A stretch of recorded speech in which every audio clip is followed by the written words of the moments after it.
আসসালামু আলাইকুম দর্শক।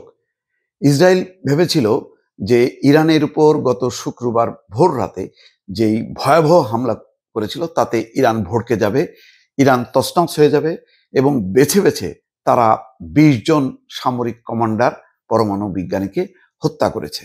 ফলে স্তব্ধ হয়ে যাবে ইরান, ইরান আর মাথা তুলে দাঁড়াতে হবে না। সাথে সাথে আমরা দেখলাম যে ডোনাল্ড ট্রাম্পও বলছে যে চুক্তিতে সই না করলে পরিস্থিতি আরো ভয়ঙ্কর হবে।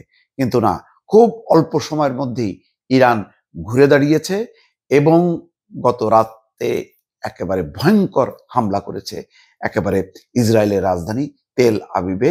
সেখানে আবাসিক এলাকা সহ বিভিন্ন স্থাপনা তছনছ হয়ে গেছে, হতাহতের খবর আসছে। এখন পর্যন্ত এপি সংবাদ মাধ্যম, আন্তর্জাতিক সংবাদ মাধ্যম জানিয়েছে যে ইরানের পাল্টা হামলায় ইসরায়েলে নিহত ৩।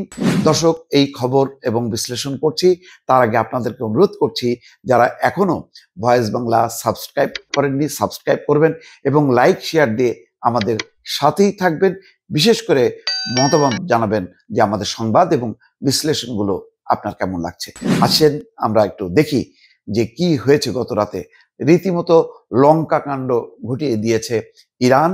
ইসরায়েলের রাজধানী, সুরক্ষিত রাজধানী তেল আবিবে, সেখানে যে খবর যে লক্ষ লক্ষ মানুষ প্রাণ ভয়ে পালাচ্ছে, স্বয়ং নেতানিয়াহু প্রতিরক্ষা মন্ত্রীকে সাথে করে তিনি ঘরে ছিলেন না, বাংকারে লুকিয়েছিলেন।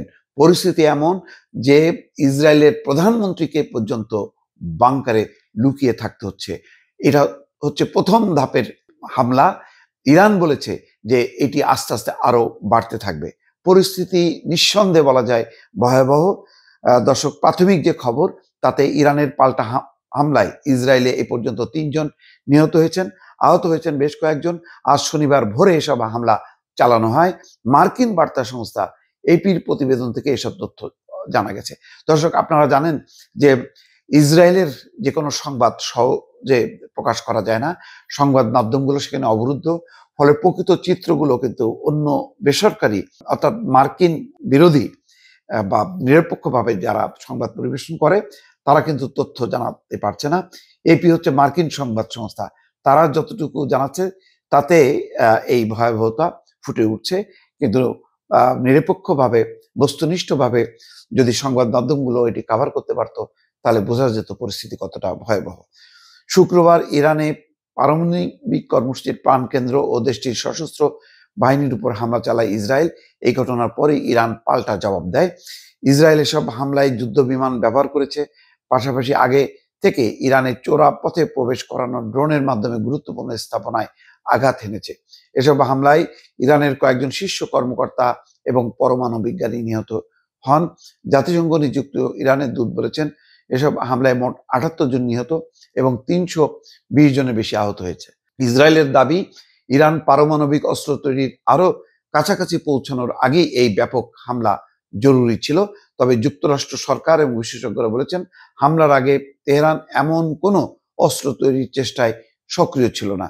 ইরান পাল্টা প্রতিক্রিয়া হিসেবে ইসরায়েলকে লক্ষ্য করে প্রথমে ড্রোন হামলা চালিয়েছে, এরপর ইসরায়েলের দিকে একের পর এক ব্যালিস্টিক ক্ষেপণাস্ত্র ছুড়েছে।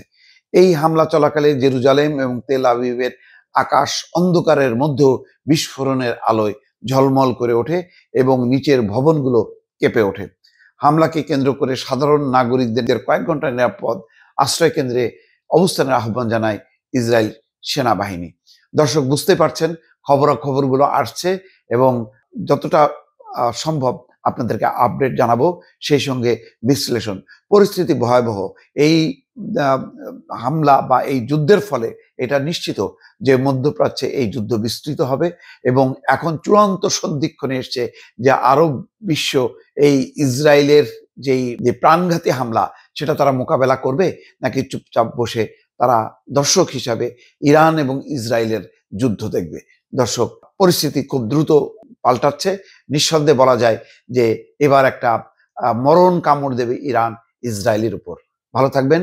আল্লাহ হাফেজ।